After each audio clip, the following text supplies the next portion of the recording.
Welcome back to Tea Time. Come join me for a cup of tea. I'm Emily, and I have a collection of over 300 types of loose leaf tea.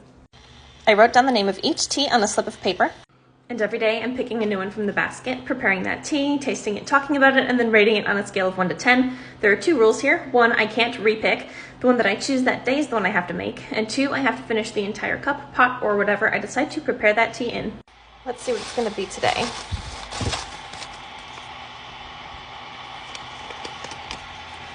Teaster Marshmallow. Teaster Marshmallow is a seasonal Easter blend that comes from Adagio Teas.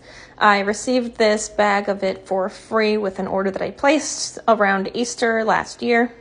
It is a rooibos-based tea, and I don't remember everything that it contains, but I know that it does contain apple pieces and vanilla cream flavoring, as well as Easter sprinkles, which you can see in there. I don't know how I feel about that.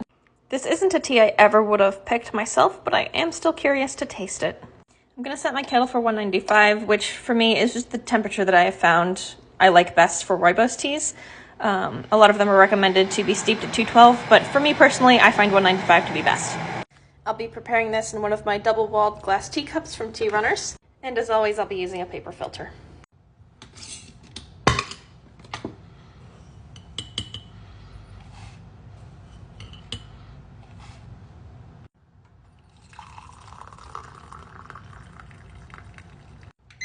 I'm going to let this steep for 7 minutes.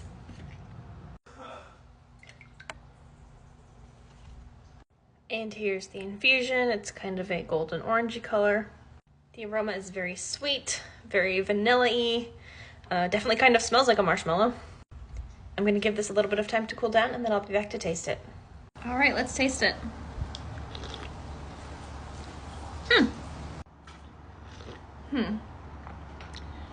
So upon the first sip, I really liked it. It was very vanilla-y, a little bit earthy.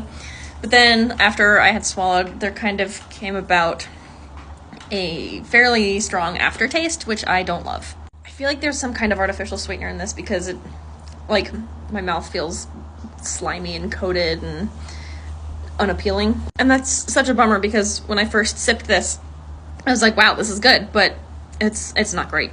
I've said it before and I'll say it again, but like, tea makers need to stop putting artificial sweetener in tea and just let people sweeten it the way they like to. I have yet to find tea with sweetener added to it that is made better by the addition of sweetener. Kind of bummed, but not a loss because I didn't spend money on this tea. On a scale of 1 to 10, I'm going to give it a 4.5. Thanks so much for joining me for Tea Time. Remember to follow me for any and all tea related content, and I'll see you again tomorrow.